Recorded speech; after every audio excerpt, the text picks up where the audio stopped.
So Parashat Bo is a very interesting Torah portion. It has several topics. Some of them we will address tomorrow. But today I want to focus in a very specific aspect of this Torah portion. This is the Torah portion that relates the ping pong, the going back and forth between Moshe and Pharaoh. Now,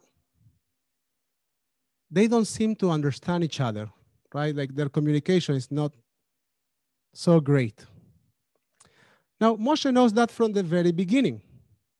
This Torah portion starts off by saying, ויאמר אדוני אל משה, בוא אל פרעה, כי אני הכבדתי את ליבו, ואת לב עבדיו.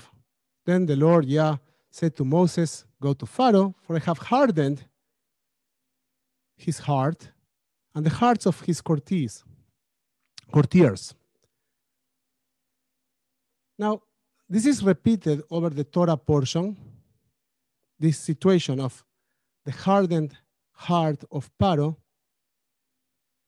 4 or 5 times, depends how you count. Now, the interesting thing is how we understand that this God that is speaking to Moses and sending Moses to have a conversation with Pharaoh is also telling Moses that he has hardened Pharaoh's heart. When we think of God, we think of our beliefs. We think of our convictions, the things that we believe to be true. So there are 2 individuals that hold very strong convictions. Now, God tells Moses, or Moses is smart or wise enough to understand that he will need to show signs to Pharaoh in order for Pharaoh to believe him. And so he does. And he understands that from the very beginning. Now, does it change Pharaoh's mind? No, it doesn't. It doesn't. Now, let's stop for a moment. When we think about these 2 characters, it is very clear to us. There is a good guy, and there is a bad guy, right? When the good guy is obviously Moshe, and the bad guy is obviously Pharaoh. And so the question is, are we any better than Pharaoh? I would like to believe that we are. But I want to think about Pharaoh for a moment. Now, the Torah portion tells us that every time that Moshe goes and has a conversation with Pharaoh, God hardens Pharaoh's heart even more. It gets worse and worse. Now, why is that? The Torah commentators, Forno, explains that from the very beginning, God tells Moshe, you need to show signs or facts, very clear facts, very clear signs, so he will understand you.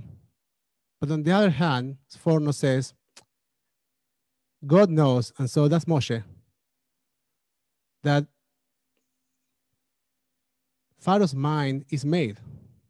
He's convinced of what he believes in, and facts are not going to change what he believes in. Now, you would think that this is just about Pharaoh.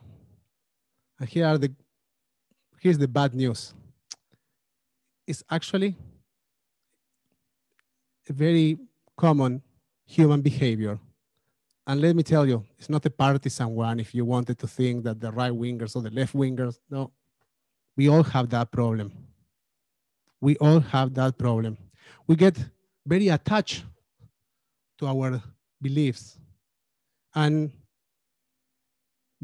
people try to offer reasoning, but our ability to reason with things or about things is formed by our ability to grasp information. And usually we use information for something called confirmation bias, which basically means that every time that we learn new information, we take the new information and we resonate, we think about that new information as something that comes to confirm what we already knew. So information is confirmation, and it's not formative. It doesn't change our minds. And as a matter of fact, the most common reaction to challenging information, guess what that reaction is? Hardening our hearts, hardening our minds, to stick even more strongly to our convictions. So it's very difficult to change someone else's beliefs or convictions. And if you are trying to do that, good luck to you. We know that it didn't work for Moshe. It didn't work for Moshe. As a matter of fact, Pharaoh was convinced for a few moments twice in our Torah portion, and then he changes his mind because his beliefs are deeply rooted. Now, the question is,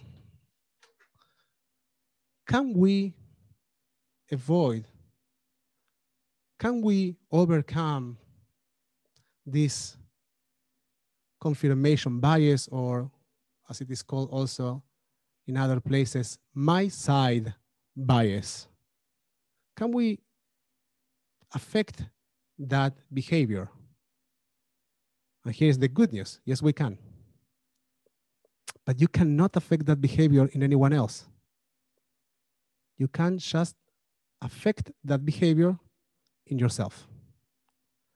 Now, don't think, or let's make sure that we have some honesty, and let's acknowledge that also, if we feel and we think that we are very open, it's difficult to change our minds about things that we have made our minds about, right?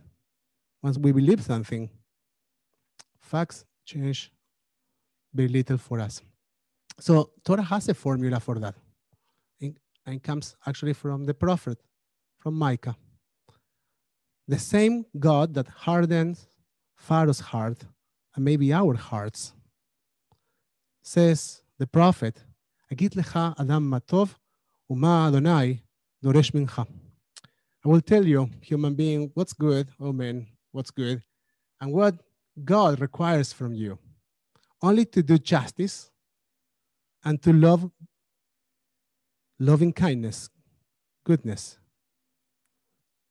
and to walk humbly with your God. Humbly. To walk humbly with your God. To walk humbly with your convictions. To walk humbly with our convictions. Now, that's a real challenge. That's really difficult. To be humble about what we believe.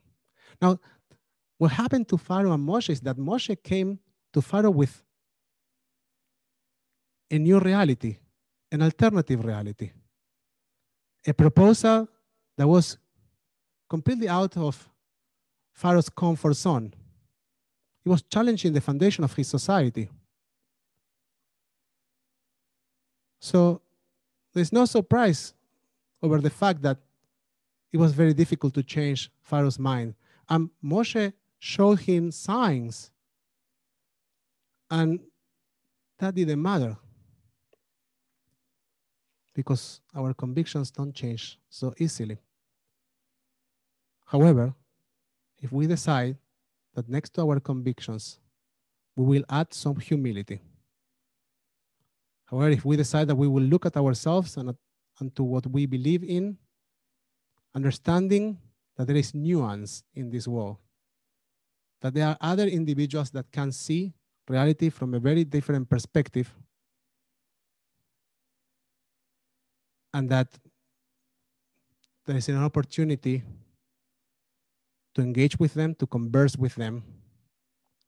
In that conversation, in that nuance, founded in that humility, there is an opportunity, a real opportunity for redemption and growth. So the question was, are we any better than Pharaoh? Sometimes. But the answer is that we can be better than Pharaoh. We can. All what we need to do is just to walk humbly with our God, to walk humbly with our convictions. Shabbat Shalom, Mevorach everyone.